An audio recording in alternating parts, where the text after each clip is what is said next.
మా బాధ ఏంది మా బాధ ఇవాళ గింత ఇన్ఫ్రాస్ట్రక్చర్ తయారైంది కాబట్టి లక్ష్మీ బరాజ్ నేను అక్కడ నీళ్ళు నింపమని కోరట్లేదు. ఎన్డీఎస్ఏ ఏం చెప్పింది, వీళ్ళు ఏం చేసిండ్రు, ఎందుకు ఇన్ని సంవత్సరాలుగా ఇవాళ రాజకీయం చేస్తూ ఉన్నారు, ఎందుకు ఇన్ని సంవత్సరాలుగా జాప్యం చేస్తూ ఉన్నారు, ఎందుకు తెలంగాణ ఉత్తర తెలంగాణ ప్రజల కళ్ళల్లో మట్టి కొడుతున్నారు, ఎందుకు హైదరాబాద్ నగరం నీళ్ళు రాకుండా చేస్తున్న గురించి నేను మాట్లాడతాను. నేను అంటలేను.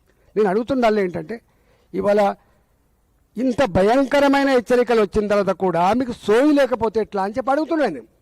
ఇవాళ ముఖ్యమంత్రి గారిని విమర్శించడం నేను రాలే, ఇక్కడికి కాంగ్రెస్ ప్రభుత్వాన్ని విమర్శించడం నేను రాలే. బాధ్యత కలిగిన వాళ్ళు మీరే కాబట్టి ఇవాళ నేను కేసీఆర్ గారిని డిమాండ్ చేయను. కేసీఆర్ గారు ఇవాళ చేసే పొజిషన్ లేడు కాబట్టి ఇవాళ చేసే పొజిషన్లో ఉన్నది ప్రభుత్వం, ఉన్నది కాంగ్రెస్ పార్టీ, ఇవాళ రేవంత్ రెడ్డి గారు ఉన్నారు కాబట్టి అడుగుతున్నాను నేను. ఈ చేయాల్సిన బాధ్యత ఎవరిది ఉన్నది నేను అడుగుతున్నా. ఇవాళ అన్నారంలో బొంగబడ్డదా, సుందరిలో బొంగబడ్డదా, గింత రాజకీయం, గింత నీచమైన ఆరోపణ. ఇవాళ మీరు తెలంగాణలో బోలెడంత మంది రిటైర్డ్ ఇంజనీర్లు మాత్రమే కాదు, ఎక్స్పర్ట్ ఇంజనీర్లు కూడా ఉన్నారు.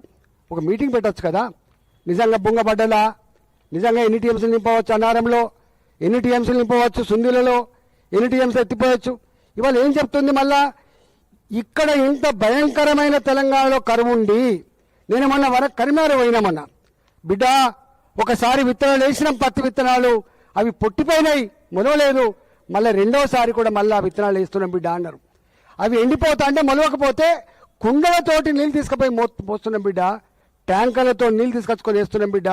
నీకు తెలుసు కదా బిడ్డ, ఒక్కసారి విత్తనం వేయాలంటేనే ఎకరానికి 4-5 వేల రూపాయలు ఖర్చు అవుతాయి.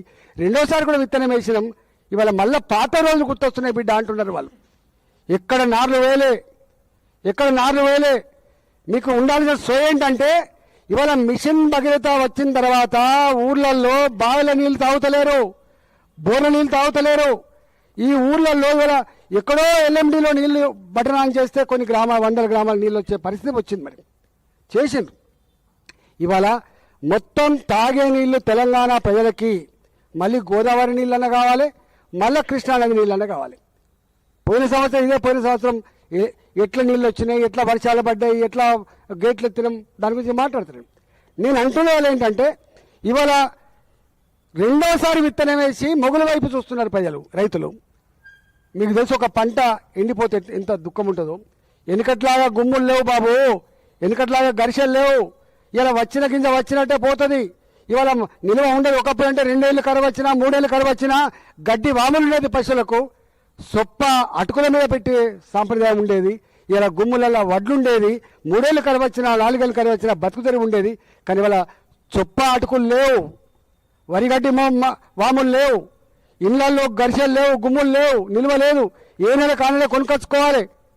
గిట్లాంటి ఈ పరిస్థితులలో మీరు ఇవాళ అక్కడ 90 టీఎంసీలు 90,000 క్యూసెక్ నీళ్ళు వస్తున్నాయని చెప్తుంది. దాదాపు 7.5-8 టీఎంసీల నీళ్ళు, 11,400 క్యూసెక్లు ఒక్కొక్క టీఎంసీ అవుతుంది. ఇవాళ మేము మొదటి నుంచి చెప్తా ఉన్నాం, ఎండాకాలంలో కూడా 1-2 టీఎంసీలు తెచ్చే కెపాసిటీ ఉన్న జీవనది ప్రాణహిత. ఇవాళ మీరు అంటున్నారు బరాజు లేదు కదా, మేము అంటున్నాం బరాజు నింపమని. మేము అంటలేం బరాజు నింపాలి, లక్ష్యం బరాజు పుల్లలు కూలిపోయినా కూడా నింపు అంటలేం. మేము దేవాదుల కిందనే ఉంటుంది. దేవాదులకు బ్యారేజ్ లేదు. గోదావరిలో వచ్చే నీళ్లను కొంచెం కాలువ కొట్టి ఈ పంపలో తీసుకొచ్చి అక్కడి నుంచి లిఫ్ట్ చేస్తారు. దాదాపు నాకు తెలిసి 0.6 TMC 0.7 TMC ఫర్ డే. ఇవాళకి కూడా బరాజు లేకుండా అక్కడ దేవాదుల నుంచి లిఫ్ట్ అవుతున్నాయి. మేమేమంటున్నాం, కన్నెపల్లి పంప్ హౌజులు లో లెవెల్లో ఉంటాయి కాబట్టి ప్రాణహిత గోదావరి తాగేటప్పుడు అక్కడ మలుపు తిరిగి ఆ నీళ్ళన్నీ కూడా వంపులకు వస్తాయి.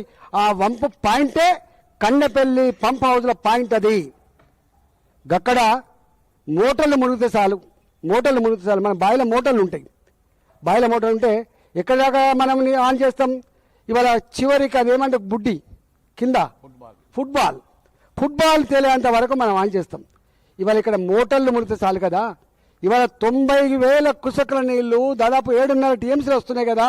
నువ్వు ఫుల్ స్థాయిలో లిఫ్ట్ చేస్తే కూడా నీకు లిఫ్ట్ చేసేటువంటి కెపాసిటీ కేవలం 2 టీఎంసీలే కదా.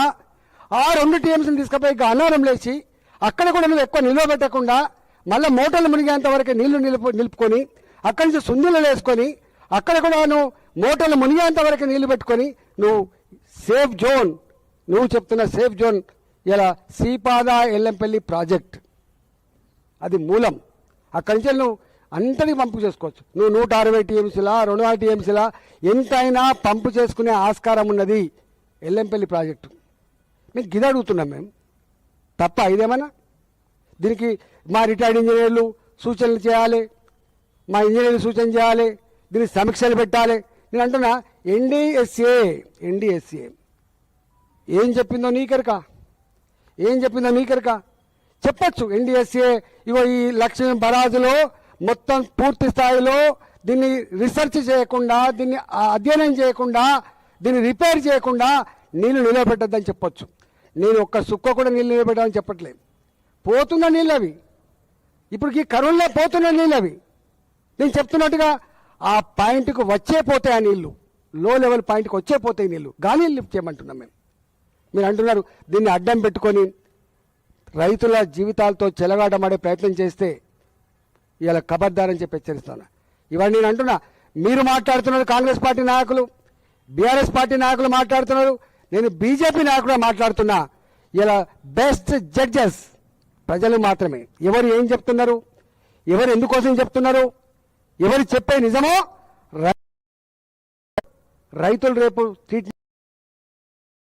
ఇవాళ నేను హైదరాబాద్ ఎంపీ, ఇక్కడ మున్సిపాలిటీలో ఎన్ని బోర్లు వేస్తున్నాం. 5 MLD నీళ్ళు కావాలి రోజుకని చెప్తున్నా కదా. 105 MLD తక్కువ ఉన్నాయని చెప్పి నేను చెప్పట్లేదు, ఎవరో రివ్యూ చేస్తే ఇవాళ నేను 105 MLD నీళ్లు వాడుకున్నా, మంజిరా వాడుకున్నా, ఇవాళకి కొంత నీళ్ళు ఇచ్చినా MLD నీళ్లు దాదాపు ఉన్నాయి. హెచ్చరిక చేసిండ్రు, 25 రోజుల వరకే నీళ్ళు ఇవ్వగలుగుతారని చెప్పి హెచ్చరిక చేసిండ్రు. మరి మీరు ఆల్టర్నేటివ్ చూసుకోమంటున్నారు. ఎక్కడి నుంచి తెచ్చిస్తావు నీళ్ళని? ఏదైనా పశువులు కొట్టుకోవడానికి, కరవతే బయట కొట్టుకోవడానికి? హైదరాబాద్ ప్రజానికం 1,40,40 లక్షల జనాభా, ఇంకో 40-50 లక్షల జనాభా వచ్చిపోతుంటుంది. 2 కోట్ల జనాభా. ఇది పెద్ద గొప్ప సిటీగా, గొప్ప నగరంగా మనం చెప్పుకుంటాం. ఇక్కడ ఇంత ఐటీ హబ్గా చెప్పుకుంటాం, పరిశ్రమ హబ్గా చెప్పుకుంటాం. మరి ఈ హబ్లో రేపు తాగే నీళ్ళ సమస్య వస్తే ఎట్లా అంటున్నాం. తప్ప అని చెప్పి అడుగుతున్నాం మేము. ఆలోచన చేయండి మీరు విజ్ఞులుగా.